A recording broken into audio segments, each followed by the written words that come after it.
بس اس طرح کہہ لیجئے کہ جب کوئی چیز آپ کے دل کو اچھی لگتی ہے، جب آپ کے دل کو چیز کو لبھاتی ہے، تو اس میں آپ خود بخود کھینچے چلے جاتے ہیں۔ اور یہی چیز ایمان اور قرآن میں ہے کہ حضرت جندب بن عبداللہ رضی اللہ تعالیٰ عنہ فرماتے ہیں کہ ہمارے پاس ہماری یہ خوش نصیبی تھی کہ نبی پاک صلی اللہ تعالیٰ علیہ وسلم کا ہم قرب حاصل کیے ہوئے تھے، ہم ان کے ساتھ رہتے تھے، ہم جوان بھی تھے، لیکن ہم نے سب سے پہلے قرآن سیکھنے سے پہلے، یہاں یہ بات غور طلب ہے، آپ فرماتے ہیں کہ ہم نے سب سے پہلے قرآن نہیں سیکھا، بلکہ سب سے پہلے ہم نے ایمان سیکھا،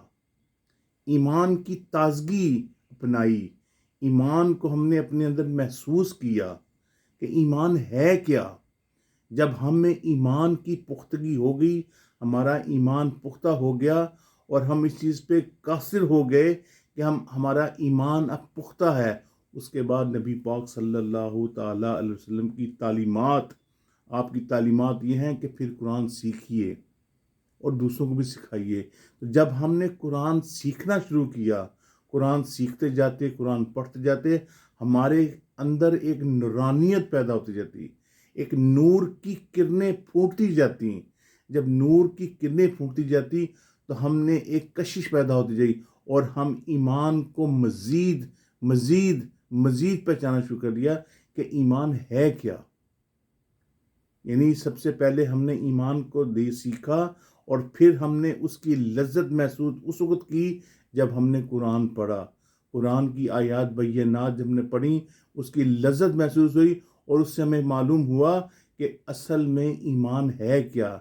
ایمان کس چیز کی پختگی کو کہتے ہیں۔ یہ سب کچھ ہمیں پیارے آقا صلی اللہ تعالی علیہ وآلہ وسلم کی تعلیمات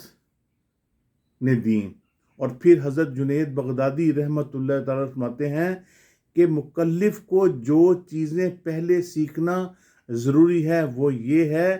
کہ مصنوع، یعنی کہ جو چیز جو کہ معنی کو پہچانے، اور وہ چیزیں کیا ہیں کہ جب خالق کی صفت کو مخلوق سے پہچانے اور قدیم کی صفت کو حادث سے پہچانے۔ اب اس کی شرح کچھ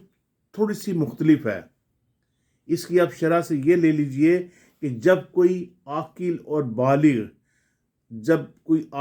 بالغ سب سے پہلے اس کے لیے ضروری ہے کہ وہ یہ چیز سیکھے کہ جو چیز اس کے سامنے رکھی گئی ہے، جو چیز اس کے سامنے موجود ہے، اس کو پیدا کرنے والا، اس کو بنانے والا کون ہے۔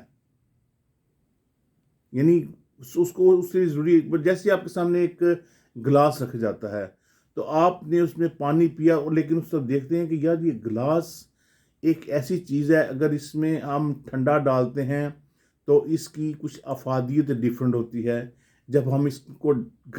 گرم ڈالتے ہیں تو اس کی افادیت کو ڈیفرنٹ ہوتی ہے۔ اصل میں وہ چیز کیا آپ کو دے رہی ہے؟ وہ چیز تو مزہ دے رہی ہے آپ کو، لیکن اس چیز کو بنانے والا کون ہے؟ وہ چیز بنانے والا کون ہے؟ اور وہ چیز جو سامنے آپ کی پڑی، جس میں آپ پی رہے ہیں، وہ بنانے والا کون ہے؟ سب سے پہلے آپ کو اس چیز کی قدرت اس پہ ہونی چاہیے کہ جو چیز آپ کے سامنے رکھی گئی ہے اس کو بنانے والا کون ہے، اس کو پہچانیے پہلے۔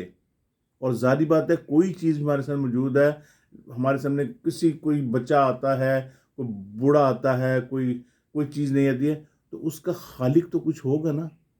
اب انسان کا خالق کون ہے؟ اللہ سبحانہ و تعالیٰ۔ اور پھر سوچئے اللہ سبحانہ و تعالیٰ نے اس انسان کو کیسے پیدا کیا ہوگا۔ یہ چیز سب پہلے معنی رکھتی ہے کہ اس چیز کو سیکھا جائے کہ بنانے والا کون ہے۔ اس کے بعد حضرت جنید بغدادی یہ فرماتے ہیں کہ جب یہ چیز آپ پہچان جاتے ہیں کہ اللہ قادر مطلق ہے، وہ ہر چیز بنا سکتا ہے، اس کے ہاتھ میں قدرت ہے، وہ قدرت رکھتا ہے، اس چیز کو بگاڑ بھی سکتا ہے، یہ چیزیں ہمارے دل میں پہلے آنی چاہیے۔ اور اس کے بعد یہ دیکھنا چاہیے، یہ چیز سوچنی پڑے گی کہ جب ہم نے اس چیز کو دیکھ لیا کہ وہ قدرت رکھتا ہے، تو یعنی اس سے پہلے کون تھا؟ یہ پہلے آپ کے دل میں رکنا ہوگا کہ وہ پہلے تھا، ہمیشہ ہے اور ہمیشہ رہے گا، اس سے پہلے کوئی نہیں تھا، یعنی کہ وہ شروع سے لے کے آخر تک، یعنی یہ دنیا نہیں بنی تھی تو وہ تھا، جب یہ دنیا ختم ہو جائے گی تو وہ رہے گا، وہ قادر مطلق ہے، وہ کچھ بھی کر سکتا ہے، وہ ازل سے تھا اور ابد تک رہے گا،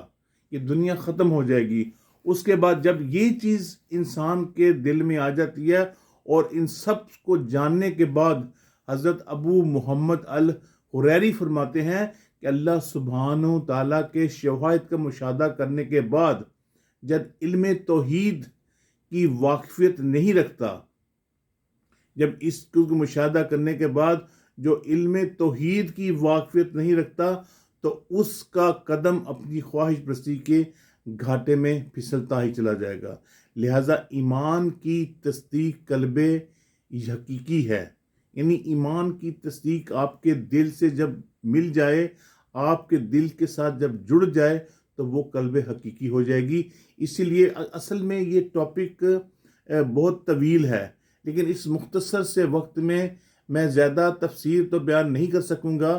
کیونکہ یہ ایک نہ ختم ہونے والا یہ واقعہ، لیکن اتنا یہ ہے کہ انسان یہ سوچ لے کہ کوئی چیز بھی یعنی اس کو پہچاننے کے لیے یہ سوچے کہ اس کے بنانے والا کون ہے، قادر مطلق ہے، اللہ سبحانہ و تعالیٰ ہے۔ اس نے وہ چیزیں بنائی کہ جو کسی کے وہم و گمان میں بھی نہیں تھی۔ دیکھیں، ایک پہاڑ کو بنا دیا، زمین ہلتی تھی، اللہ سبحانہ تعالیٰ نے اس کے اوپر پہاڑ کھڑا کر دیا،